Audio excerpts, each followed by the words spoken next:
Hello friends, welcome to Wikipedia classes. This is Mohit Anand. और आज एक नई वीडियो लेके मैं आपके लिए लाया हूँ। एक नई वीडियो जिसमें हम साइंस से, जनरल साइंस से रिलेटेड जो एमसीक्यूज़ हैं वो डिस्कस करेंगे, जो कि आपके आने वाले जितने भी जेके एसएसबी के एग्ज़ाम्स हैं उन सब के लिए इम्पॉर्टेंट है। And at the same time जो अब कंबाइंड सिविल सर्विसेज का एग्ज़ाम है, जो जिसको हम नॉर्मली केएस कहते हैं, वो एग्ज़ाम उसके लिए भी आपके लिए ये हेल्पफुल रहेगा, क्योंकि वहाँ भी साइंस के क्वेश्चंस जो हैं वो नॉर्मली पूछे जाते हैं। सो ऑलरेडी एक वीडियो मैं इस पे बना चुका हूँ पहले ही। उसका लिंक मैं डिस्क्रिप्शन में दे दूँगा, सो आप वहाँ से उसको देख लीजिएगा। और प्लीज़ वीडियो को देख के लाइक ज़रूर कर दीजिए वीडियो को। और उसके बाद इस वीडियो में हम ऑलमोस्ट 40 क्वेश्चंस जो हैं वो डिस्कस करेंगे जनरल साइंस के, विच आर वेरी इंपॉर्टेंट, और जो एक्चुअली में अप्लाइड पार्ट के क्वेश्चंस हैं, जैसे नॉर्मली जेके एसएसबी जो है वो पूछता है। कुछ हेल्थ इश्यूज़ की वजह से मैं वीडियोस नहीं बना पाया लास्ट मंथ, बट अब वीडियोस जो हैं वो रेगुलरली आएंगी, जिसमें जो हम बाकी के कंपोनेंट्स हैं एक एक करके हम टॉपिक्स जो है वो कवर करेंगे। उसके अलावा अगर आपको किसी स्पेसिफिक टॉपिक के लिए चाहिए वीडियो, तो आप वो भी कमेंट सेक्शन में बता सकते हैं। So without wasting any time, चलिए स्टार्ट करते हैं video. So the question is, the theory which advocates that living beings can arise only from other living beings is termed as। so वो theory जो ये बोलती है कि living beings जो हैं वो दूसरे living beings से ही निकले हैं, उस theory को क्या कहा जाता है? so your options are given here। so remember the right answer is biogenesis। देखो जब कभी ऐसा क्वेश्चन आए और आपको नहीं पता, so just try to figure out the meaning of the question options. देखो, बायोजेनेसिस, यहीं से पर जेनेसिस होता है इवॉल्व होना या निकलना, और बायो मतलब लाइफ, तो यानी कि लाइफ से इवॉल्व होना इज़ बायोजेनेसिस। सो वही क्वेश्चन में पूछा है कि लिविंग बींग्स अगर दूसरे लिविंग बींग से ओरिजिनेट हो रहे हैं, दिस मीन्स उस थियोरी को क्या कहा जा सकता है? बायोजेनेसिस कहते हैं। नेक्स्ट क्वेश्चन लेते हैं। Next question is, this is very basic question, कि iodine test is used to detect, इनमें से किस कंपोनेंट को डिटेक्ट करने के लिए आयोडीन टेस्ट जो है वो किया जाता है? So your options are given on your screen, आप देख लीजिए, मार्क कर लीजिए। The right answer is carbohydrate. So carbohydrate की प्रेजेंस किसी चीज़ में है या नहीं है, उस चीज़ को डिटेक्ट करने के लिए जो टेस्ट किया जाता है उसको आयोडीन टेस्ट कहा, वो मतलब उसके लिए आयोडीन टेस्ट जो है वो किया जाता है to detect carbohydrate. Next, genetic alteration probably refers to altering what? देखो, जेनेटिक ऑल्टरेशन क्या होता है? जिसमें कि हम जीन्स को ऑल्टर करते हैं ताकि आगे आने वाली जो प्रोजेनी हो, मतलब आगे आने वाला जो ऑर्गेनिज्म हो नया रिप्रोडक्शन के बाद, उसमें हमारे हिसाब से ट्रेट्स जो हैं वो आएँ। सो उन्होंने वही बोला कि जेनेटिक ऑल्टरेशन में एक्चुअली में हम ऑल्टर करते किसको हैं? So your options are given on the screen, कि राइबोसोम्स में जो जीन प्रेजेंट होते हैं, क्रोमोसोम्स में जो जीन प्रेजेंट होते हैं, साइटोप्लाज्म में जो जीन्स प्रेजेंट होते हैं, या ऑल ऑफ द अबव। तो रिमेंबर, जो सेक्सुअल रिप्रोडक्शन होती है उसमें क्रोमोसोम्स जो है वो इन्वॉल्व होते हैं, जिससे कि जेनेटिक मटेरियल जो है वो आगे ट्रांसफ़र होता है। सो जेनेटिक ऑल्टरेशन में बेसिकली हम जो क्रोमोसोम के जीन्स हैं उनको ऑल्टर करते हैं या उनको मॉडिफाई करते हैं। सो ये ध्यान रखिएगा। Next question is, lichens lichens are the best indicators of. So lichens क्या है? लाइकन बेसिकली एक सिम्बियोटिक रिलेशनशिप है, या हम जिसको बोलते हैं म्यूचुअल रिलेशनशिप है बिटवीन एल्गे एंड फंजाई। देखो, दोनों प्लांट्स हैं, एल्गे जो है वो ग्रीन है और फंजाई जो है वो नॉन ग्रीन है। अब होता क्या है, एल्गे जो है वो अपना खाना खुद बनाता है, बट फंजाई अपना खाना खुद नहीं बना सकता। तो फंजाई जो है वो एल्गे पे डिपेंडेंट होता है फॉर फूड, और एल्गे जो है वो फंजाई पे डिपेंडेंट होता है for protection. This is what is called as symbiotic relationship, या इसको म्यूचुअलिज्म भी बोलते हैं। सो लाइकन्स जो हैं वो बेस्ट इंडिकेटर्स हैं, रिमेंबर दिस थिंग, वो बेस्ट इंडिकेटर्स हैं एयर पोल्यूशन के, क्योंकि जब भी एयर पोल्यूशन होगा तो सबसे पहले लाइकन्स जो हैं वो डिस्ट्रॉय होना शुरू हो जाएंगे, उनका कलर चेंज होना स्टार्ट हो जाएगा। सो पर्टिकुलरली अगर आपसे पूछा जाए कि एयर पोल्यूशन में भी कौन सा ऐसा पोल्यूटेंट है जिसको लाइकन सर्वाइव नहीं कर पाते, दैट इज़ सल्फ़र डाइऑक्साइड। सो किसी भी एयर में सल्फ़र डाइऑक्साइड अगर होगी तो लाइकन्स वहाँ सर्वाइव नहीं कर पाएंगे। सो ये ध्यान रखिएगा। क्लियर। नेक्स्ट क्वेश्चन चलते हैं। What is the scientific name of washing soda. So washing soda जो नॉर्मली हम यूज़ करते हैं धोने के लिए, उसका साइंटिफिक नेम क्या है। So remember its scientific name is sodium carbonate. So sodium carbonate जो है वो वॉशिंग सोडा का साइंटिफिक नेम है। नेक्स्ट क्वेश्चन लेते हैं। या this is also very important. The first synthetic fibre made by man was. So पहला you have so many natural fibres like cotton, jute वगैरह जो नेचुरली मतलब प्लांट से हमें मिलते हैं। जैसे सिल्क है तो वो एनिमल से मिलता है। सो उनने पूछा कि पहला सिंथेटिक फाइबर जो पूरा का मतलब जो इंसान ने बनाया था वो कौन सा था। So your options are given here, but remember the right answer is the nylon. Nylon was the first synthetic, first fully synthetic fiber made by man, and the person who made this fiber was Wallace Carothers. So नाम ध्यान रखना, Wallace Carothers, Carothers, Carothers in 1931. तो पहला fully synthetic fiber was nylon that was made by man. Next question is the intensity of earthquakes is measured on which scale. इनमें से किस scale पे earthquake की इंटेंसिटी मेजर की जाती है। अब पहले आपको पता होना चाहिए व्हाट इज़ इंटेंसिटी। तो ध्यान रखिएगा, इंटेंसिटी क्या होती है कि कितना हार्म पहुंचाया है, फिज़िकल हार्म पहुंचाया किसी अर्थक्वेक ने, लाइक ह्यूमंस कितने मरे, बिल्डिंग्स कितनी टूटी, that is basically the intensity of earthquake. So intensity जो अर्थक्वेक की है that is measured on Mercalli scale, या फिर एक और स्केल है जिस पे मेजर की जाती है पर्टिकुलरली यूएसए में, that is Rossi Forel scale, ROSSIFEFOREL, Rossi Forel scale. ये स्केल है जो मेजर करता है उसकी इंटेंसिटी को। इसके अलावा अगर हम मैग्नीट्यूड की बात करें जो हमें बताता है कि कितनी एनर्जी रिलीज़ हुई है अर्थक्वेक में, that is measured by Richter scale. ये भी ध्यान रखिएगा, ठीक है। Next question, how many layers does the skin of humans have. So human की जो स्किन है उसकी कितनी लेयर्स होती हैं। So that is also very basic question of biology. So remember you have 3 layers of skin. जो सबसे top most layer है it is called as epidermis, जो मिडल लेयर है that is called as dermis, and जो last layer है सबसे अंदर that is called as hypodermis.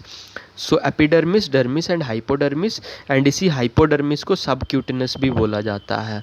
सो ये 3 लेयर्स हैं। नाम इसी सीक्वेंस में ध्यान रखिएगा क्योंकि हो सकता है वो पूछे the middle layer of skin is called, so it is called as dermis, और the bottom most layer is hypodermis, या फिर उसको कहा जाता है सबक्यूटेनस। नेक्स्ट क्वेश्चन लेते हैं। For galvanising iron which of the following metals is used. So iron की गैल्वेनाइजेशन के लिए कौन सा मेटल यूज़ होता है। देखो आयरन जो है ना उसको रस्ट बड़ी जल्दी लग जाता है, मतलब वो पानी के कांटेक्ट में आएगा तो उसकी रस्टिंग हो जाती है। तो उस चीज़ को स्टॉप करने के लिए, उस चीज़ को प्रिवेंट करने के लिए आयरन के ऊपर ना एक कोटिंग की जाती है, that process is called as galvanisation. और जिंक जो है वो एक्चुअली यूज़ होता है फॉर गैल्वेनाइजिंग आयरन, मतलब कोट करने के लिए यूज़ होता है ताकि आयरन को करोजन से बचाया जा सके। Next question, pollination by wind is called as. The process of pollination, जिसमें एक प्लांट से दूसरे प्लांट्स पे जो पॉलन ग्रेन्स है वो ट्रांसफ़र होते हैं और उससे सेक्सुअल रिप्रोडक्शन होती है प्लांट्स में। सो पॉलिनेशन जो विंड से होती है उसको क्या कहा जाता है। So remember it is called as anemophily. So anemophily is the name given to pollination by wind. So ये ध्यान रखिएगा। इसके अलावा इट इज़ योर टास्क कि हाइड्रोफिली क्या होती है, एंटोमोफिली क्या होती है और जूफिली क्या होती है, ये आप खुद देख लीजिएगा। Next question, what is the scientific name of tulsi. So tulsi which is a very important plant, उसका साइंटिफिक नेम क्या है। सो तुलसी को नॉर्मली इंग्लिश में we called as basil, but उसका scientific name is Ocimum sanctum. Ocimum sanctum is the scientific name of tulsi, या इसका एक और साइंटिफिक नेम है, that is Ocimum tenuiflorum, TENUIFLORUM, tenuiflorum. So Ocimum tenuiflorum या ओसाइमम सैंक्टम, ये दोनों नाम हैं किसके, साइंटिफिक नेम है तुलसी के, और इंग्लिश में इसको बेसिल कहा जाता है। Next question, plant synthesis protein from, plants जो हैं वो प्रोटीन कहाँ से बनाते हैं।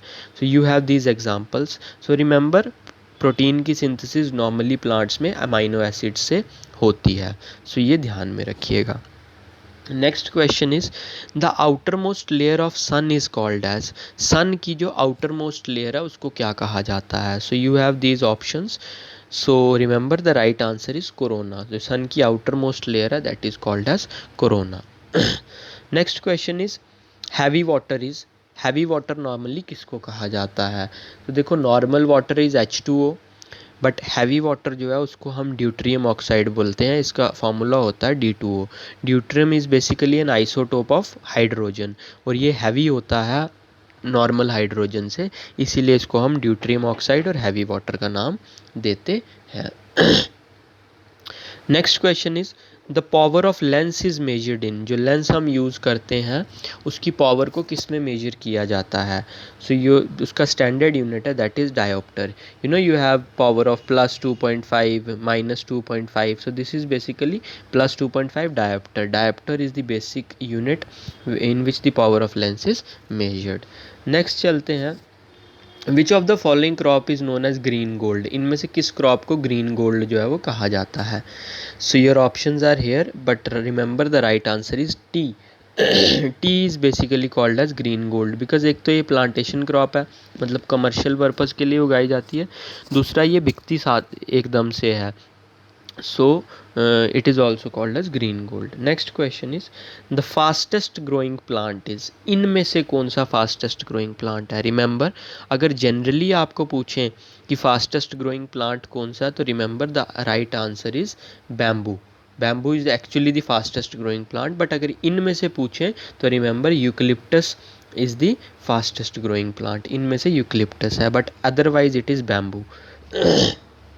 Next question is, 1 fathom is equal to how many metres. ये फैंथम जो है ना, ये नॉर्मली यूज़ किया जाता है to measure the depth of water, water की डेप्थ को मेजर करने के लिए फैंथम जो है वो एज यूनिट जो है वो यूज़ किया जाता है। सो वही पूछा है कि एक फैंथम कितने मीटर्स के बराबर होता है। पहले मैं आपको बता दूं, एक फैंथम जो है वो normally it is equal to 6 feet, exactly 6 feet के बराबर होता है, and it is equal to 1.8288 metres.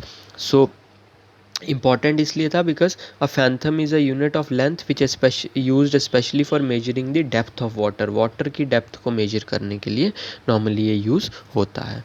Next question is, of which of the following which element is common to all acids, इनमें से कौन सा एलिमेंट जो है वो सब एसिड्स में आपको मिलेगा। So your options are these: hydrogen, carbon, sulphur या oxygen. So remember the right answer is hydrogen. आप कोई भी एसिड ले लें, hydrogen is the common component और element in all the acids. Clear. Next question है, या this is also one conceptual question, the best colours for a sun umbrella will be, कि जब हम सन में जाएं, मतलब धूप में बाहर जाएं, तो जो हम अम्ब्रेला लेके जाएं उसका बेस्ट कलर क्या होने चाहिए। देखो, अम्ब्रेला का सूरज में जब हम या धूप में अम्ब्रेला लेके जाते हैं तो इट शुड बी लाइक कि वो हमें हीट से भी बचाए और डायरेक्ट रेज से भी बचाए। अब डायरेक्ट रेज से तो कोई भी अम्ब्रेला बचा लेगा, बट जब बात आती है हीट की तो वो उसी कलर का होना चाहिए जो हीट ज़्यादा एब्जॉर्ब ना करता हो। सो रिमेंबर, वाइट कलर अगर टॉप पे होगा और ब्लैक कलर अंदर होगा तो ना अंदर की गर्म ठंड बाहर जाएगी और ना बाहर की हीट जो है वो अंदर आएगी। सो बाहर से उसको वाइट करने का मतलब क्या है कि वो सन जो हीट रेज है उसको एब्जॉर्ब नहीं करेगा, बिकॉज डार्क कलर्स जो होते हैं वो ज़्यादा हीट एब्जॉर्ब करते हैं, इसलिए white on the top and black on the inside, this is the best colours for a sun umbrella. Next question, heat transfer horizontally within the atmosphere is called as, जब heat atmosphere में horizontally मतलब कि एक जगह से दूसरी जगह transfer होती है horizontally, then it is called as, so that process is called as advection, ध्यान रखिएगा। तो जब हीट यहाँ से यहाँ को ट्रांसफ़र हो रही है, this is called as this is called as advection. और कन्वेक्शन और कंडक्शन में हीट जो है वो वर्टिकली ट्रांसफ़र होती है, मतलब नीचे से ऊपर ट्रांसफ़र होती है। सो साइड्स पे जब ट्रांसफ़र होगी that is called as advection. Next question, the rain shadow effect is associated with. So जिन्होंने भी क्लाइमेट अच्छे से पढ़ा they must be knowing this concept of rain shadow effect. देखिए होता क्या है, for example this is a hill, यहाँ से हवाएं आई जिनमें मॉइस्चर था, वो हिल के साथ टकराई, उन्होंने एलिवेशन लिया। जैसे ही वो ऑल्टीट्यूड पे ऊपर जाएंगी तो वो ठंडी हो जाएंगी, तो क्लाउड बन जाएगा, क्लाउड बारिश करवाएगा। जिस साइड बारिश होती है उसको बोला जाता है विंडवर्ड साइड। दूसरी साइड नॉर्मली बारिश नहीं होती है, बड़ी कम होती है। This is called as rain shadow effect. इसको क्या बोलते हैं, रेन शेडो इफ़ेक्ट बोलते हैं। और ये जो एसोसिएटेड होता है जिस रेनफॉल के साथ, उसको बोला जाता है ओरोग्राफिक रेनफॉल। तो जब भी किसी रिलीफ फीचर की वजह से रेनफॉल होगी तो उसको ओरोग्राफिक रेनफॉल कहा जाएगा। सो ये चीज़ आपने ध्यान में रखनी है normally. So coming on to the next question. So next question is, entomology is the science that studies. So entomology is the scientific study of, ये आपको ध्यान में रखना है, this is very important. It deals with the scientific study of insects. So entomology is the scientific study of insects, ये ध्यान में रखिएगा. Next question is, this is also very important, cosmetic powders are prepared from. जो जितने भी आपके cosmetic powders जो beauty products के लिए यूज़ होते हैं पाउडर्स, वो किसके बने होते हैं। So remember the right answer is talc. आपने बड़ी बार सुना होगा पाउडर जो होता है उसको हम टैल्क का नाम भी देते हैं। So talc is basically a mineral, ये रॉक से निकलता है and it is basically a hydrated form of magnesium silicate. Magnesium silicate में का हाइड्रेटेड फॉर्म, मतलब वाटर का कंपोनेंट भी उसमें होता है। So hydrated form of magnesium silicate होता है और ये क्ले मिनरल होता है। और करते क्या हैं, उस मैग्नीशियम सिलिकेट जो है उसको कंबाइन करते हैं कॉर्न स्टार्च के साथ। कॉर्न स्टार्च समझते हो आप, जो विच इज़ बेसिक कार्बोहाइड्रेट जो है, उसके साथ कंबाइन करके तो फिर बेबी पाउडर्स या नॉर्मली ब्यूटी वाले पाउडर्स जो हैं वो बनाए जाते हैं। So remember magnesium silicate is the actual scientific name for talc. Next question is, the non green heterotrophic plant of plant kingdom. इनमें से कौन सा प्लांट जो है वो नॉन ग्रीन हिटेरोट्रॉपिक होता है। हिटेरोट्रॉपिक मतलब जो अपना खाना खुद नहीं बनाता, दूसरे पे डिपेंडेंट होता है। अब देखिए, एल्गे तो आपको पता है it is a green plant. Fungi मैंने आपको बताया it is non green. Ferns जो हैं ये भी ग्रीन होते हैं। फर्न्स जिसकी सबसे common example you take of, आप बाज़ार में भी मिलता है विच इज़ कॉल्ड एज कसरोड। That is a kind of जो हम प्लांट है जो हम कंज्यूम करते हैं, और normally you will find it in hilly areas में, आपको काफ़ी जगह मिलेगा। So the right answer is fungi. Fungi जो है it is non green and it depends upon algae for its food, so it is a heterotrophic plant. Sorry, the next question is, plants mainly receive their nutrients from. So plants को अपने nutrients इनमें से कहाँ से मिलते हैं। देखो, sunlight, pesticide, chlorophyll कोई न्यूट्रिएंट प्रोवाइड नहीं करवाता। न्यूट्रिएंट्स प्लांट को सारे अपने सॉइल से ही मिलते हैं। इवन फर्टिलाइज़र भी जब यूज़ किया जाता है तो वो सॉइल में डाला जाता है। सॉइल से ही प्लांट को जो है वो न्यूट्रिएंट्स जितने वो सब मिलते हैं। नेक्स्ट क्वेश्चन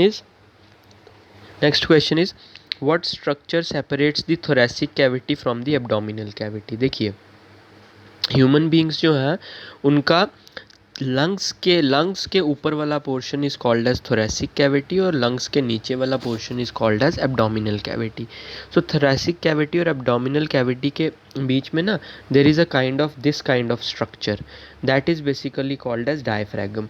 सो डायफ्रैगम के ऊपर वाला पोर्शन इज़ थोरेसिक कैविटी और नीचे वाला पोर्शन इज़ एब्डोमिनल कैविटी, ये ध्यान रखिएगा। Next question is, what is the main component of bones and teeth. जो बोन्स और टीथ ह्यूमन बींग्स की है उनका मेन कंपोनेंट क्या होता है। So your options are given here but remember the right answer is calcium phosphate. So calcium phosphate is the basic component of bones and teeth. Next question, What invisible force holds you onto the earth so that you do not simply fall off? कौन सी ऐसी force है जो आपको अर्थ के साथ attach करके रखती है? So you all know that is the basic force of gravity. जो ग्रेविटी है वो हमको अर्थ के साथ अटैच करके रखती है. Next question, a place where bees are kept is called as. कौन एक ऐसी जगह जहाँ पे बीज को रखा जाता है, that is called as apiary. So apiary is the place where bees are kept. Next question is, persons with which blood group are called universal donors. So देखो, पर्टिकुलरली ओ ब्लड ग्रुप के जो पर्सन्स होते हैं और ओ में भी O negative blood group के जो पर्सन्स होते हैं, they are called as universal donors, because उनका ब्लड सबसे कम रिएक्शन जो है वो करता है. और यूनिवर्सल एक्सेप्टर्स की बात करें तो A B is the universal acceptor and O is the universal donor. Next question is, balloons are filled with. So balloons normally किस गैस से फिल किए जाते हैं? सो नॉर्मली आप जितने भी बलून्स देखते हो, they are filled with helium. Helium जो है बड़ी लाइट गैस होती है, इसलिए जो उससे बलून भरा जाता है वो नॉर्मली हवा में उड़ जाता है. सो ये ध्यान रखिएगा. Next question is, special 3D photographs which have been taken with laser beams. So वो 3D फोटोग्राफ्स जो लेज़र बीम्स के साथ लिए जाते हैं और जो ऐसे लगता है कि ऑब्जेक्ट को बिल्कुल रियल बना देते हैं, उनको क्या कहा जाता है? So they are called as holograms. उनको होलोग्राम्स कहा जाता है. Normally they are used as stamps वगैरह के टाइप में यूज़ होते हैं, ज्वेलरी को स्टैम्प लगाने के लिए. So hologram is basically a 3D kind of special 3D photograph which has been taken with laser beam. So ये ध्यान रखिएगा. Next question is, antibiotics are mostly obtained from. So antibiotics जो हम लेते हैं नॉर्मली, वो किससे ऑब्टेन किए जाते हैं, किससे लिए जाते हैं? So they are mainly obtained from bacteria. ये ध्यान रखिएगा. Next question is, radio carbon dating, जिससे हम बड़ी पुरानी चीज़ों की एज को एस्टिमेट करते हैं, इसको कार्बन 14 डेटिंग भी बोलते हैं, C14 डेटिंग भी बोलते हैं. ध्यान रखिएगा. सो इसको बेसिकली किसकी एज एस्टिमेट करने के लिए यूज़ किया जाता है? So it is basically use to estimate the age of fossils. जो फॉसिल्स हैं हमारे, उसकी एज को एस्टिमेट करने के लिए रेडियो कार्बन डेटिंग होती है. नेक्स्ट इज़, या इसके अलावा सॉरी एक चीज़ और ध्यान रखिएगा, ट्रीज़ जो हैं उनकी एज को डिटरमाइन करने के लिए भी रेडियो कार्बन डेटिंग जो है वो यूज़ की जाती है. In trees basically in the sense of their fossils, क्योंकि ट्रीज़ से ही आपको पता ultimately it get converted into fossil fuels, coal और पेट्रोल, कोल वगैरह में कन्वर्ट हो जाते हैं. Next is your the first stage in the formation of coal. So coal की फॉर्मेशन में जो पहली स्टेज है, which is the most impure form of coal, उसको क्या कहा जाता है? सो रिमेंबर, सबसे पहली स्टेज इज़ पीट. पीट में सबसे कम कार्बन होता है. Then you have lignite, then you have bituminous and then you have anthracite. So ये ध्यान रखिएगा. और एक और चीज़ ध्यान रखिएगा, इंडिया में एंथ्रासाइट के रिजर्व्स जो हैं वो आपके कालाकोट में हैं, which is in J&K, Rajouri district में, कालाकोट में. Otherwise all over India majority of the resources जो हैं वो बिटुमिनस के हैं. मेजॉरिटी ऑफ द जो आपके कोल के रिजर्व्स हैं वो बिटुमिनस के हैं. Next question is, glucose is stored in human body. Glucose जो है वो ह्यूमन बॉडी में स्टोर होता है in which form? So remember, it is stored in the form of glycogen. Glycogen की फॉर्म में वो ह्यूमन बॉडी में स्टोर होता है. Next is, metal extracted from sea water. Sea water में से कौन सा मेटल हम डायरेक्टली एक्सट्रैक्ट करते हैं? देखिए, अगर ऐसे आपसे पूछें कि सी वाटर में सबसे अबंडेंट मेटल कौन सा है, सबसे ज़्यादा क्वांटिटी में कौन सा है, तो it is sodium, in the form of sodium chloride की फॉर्म में नॉर्मली वो होता है. बट वहाँ से हम सोडियम एक्चुअली में एक्सट्रैक्ट नहीं करते हैं. तो सी वाटर से वो मेटल जो डायरेक्टली एक्सट्रैक्ट होता है, that is basically magnesium. So magnesium की कॉन्सेंट्रेशन इज़ अबाउट 1000 पार्ट्स पर मिलियन, मतलब 10 लाख पार्ट्स में 1000 पार्ट्स मैग्नीशियम होता है. और it is the only metal directly extracted from sea water. तो डायरेक्टली इसी मेटल को हम सी वाटर से एक्सट्रैक्ट करते हैं. Next question is, most water is lost daily via the. इनमें से किस में से हमारी बॉडी से सबसे ज़्यादा पानी जो है वो रोज़ निकलता है? So remember the right answer is kidneys. Skin से हमारी बड़ा कम पानी निकलता है, वो नॉर्मली स्वेटिंग से निकलता है। माउथ से वही है जो हम सलाइवा बाहर फेंक रहे हैं, तो उससे हमारा तो वो भी बड़ा कम। बट किडनी से सबसे ज़्यादा पानी निकलता है, बिकॉज उससे हम यूरिनेशन करते हैं। सो यूरिनेशन से ही हमारी बॉडी से सबसे ज़्यादा पानी जो है वो निकलता है। And last question of this video is which element is used in bright flashing advertising science? जो आपके एडवर्टीजमेंट साइंस होते हैं, जिसमें लाइट्स जो हैं वो दिखती हैं हमको, रात में अंधेरे में जाओगे तो वो ऐसे चमकता दिखेगा, तो उसमें कौन सा एलिमेंट जो है वो नॉर्मली यूज़ होता है? So remember the right answer is neon. Neon is the element which is used in bright flashing advertisement science. So this is all about the questions. जो साइंस के क्वेश्चन थे, almost 40 के आसपास questions हमने इस video में discuss किया, and they are very important. Please note down कर लीजिए और इसको बार बार रिवाइज़ कीजिए। They are from the applied part, और आपको ऐसे ही क्वेश्चन साइंस के जो हैं वो एग्ज़ाम में पूछे जाएंगे। सो इसके साथ ही मैं ये वीडियो ख़त्म करता हूँ। नेक्स्ट वीडियो में हम नया टॉपिक लेके आएंगे, and if you want to suggest any topic related to any component तो आप बता सकते हैं। I will try to make the video. So thank you so much.